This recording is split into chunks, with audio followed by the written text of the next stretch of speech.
how did you first get introduced to hip hop? So I understand that you was born in New York.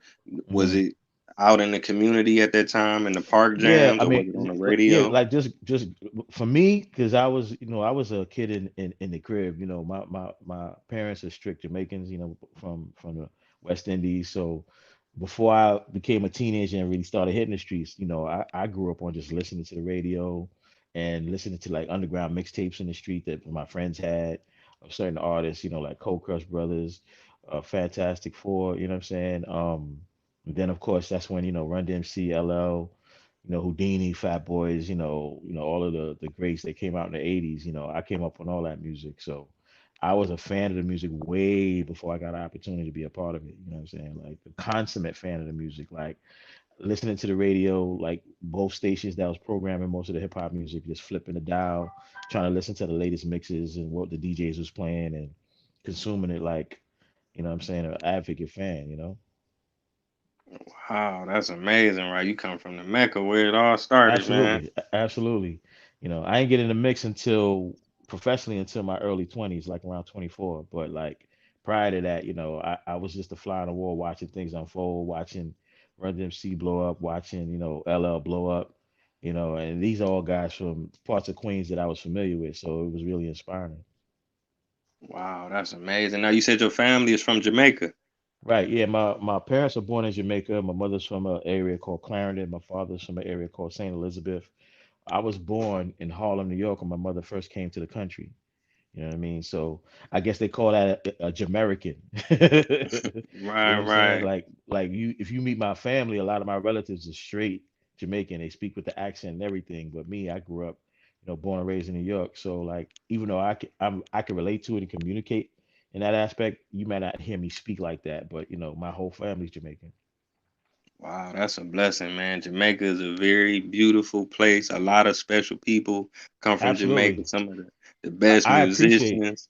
yeah, the best musicians. I appreciate being raised within the cultural aspect because it made me really consume music in a different way. And then the other thing is, I was blessed to say that my mother made sure when I was a child, she would send me back and forth to the country so I could see the difference in terms of life, being like in the Hmm. community.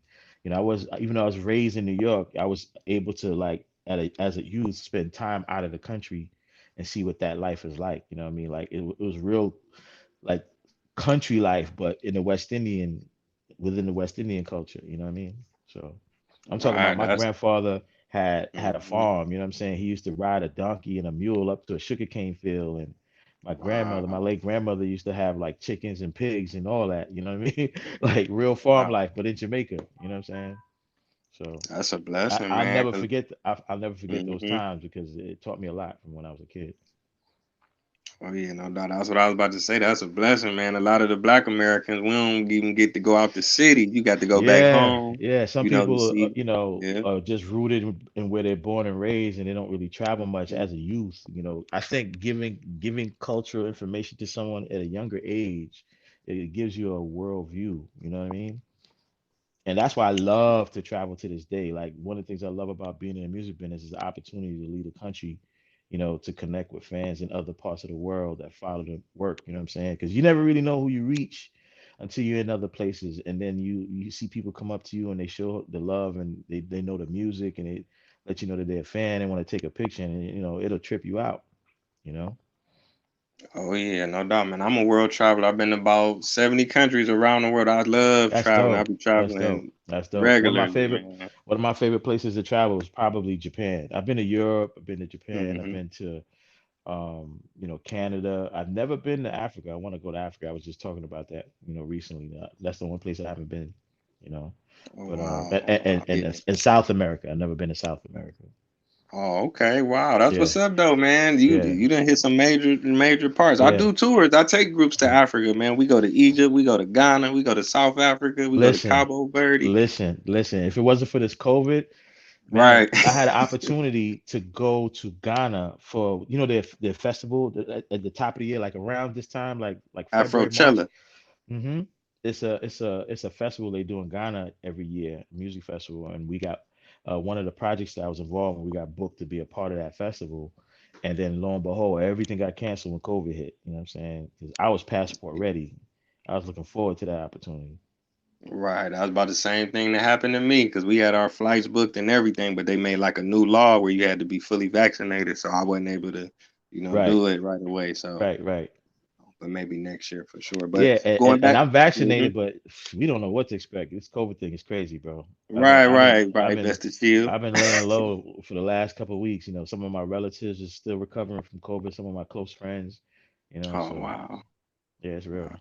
Hey, man, hopefully they be all right, man. Yeah, for sure. So far so good. I haven't heard nobody like in a dire situation in the hospital, but it could be worse. So I'm thankful for that. Yeah, yeah, that's a blessing. And then, like I was saying, back to Jamaica, man. Jamaica has done a lot for hip hop, Oh, from her absolutely. to Busta Rhymes to Biggie Absolutely. to you, A and lot of probably people a don't lot of other realize the people don't know. roots. You're absolutely right. A Hmm lot of people don't realize the connection with some of the greatest artists in music and their cultural backgrounds. Like Biggie's mother was Jamaican. And saying hmm shout out to Cool Herc, who started it in the Bronx. His whole family background was Jamaican. You know what I'm saying? Buster, another legend, Jamaican background. Shout out to Fife, rest in peace to Fife. I believe he was Trinidadian. You know what I mean? So Okay, okay. a lot of culture that's tapped into the music because you just have you're just more well-rounded in music knowledge too. You know what I mean? Oh yeah, Because sometimes you grow up with parents that are playing different genres of music and you learn from that. oh yeah, oh yeah, no I know I doubt. did. I grew up on reggae, soul, R&B, jazz, rock, like 80s rock, a little Mm, bit of country, you know what I mean? Like literally hearing that like records being played when I was a kid. man, that's a form of education and It is a communication. form of education, absolutely.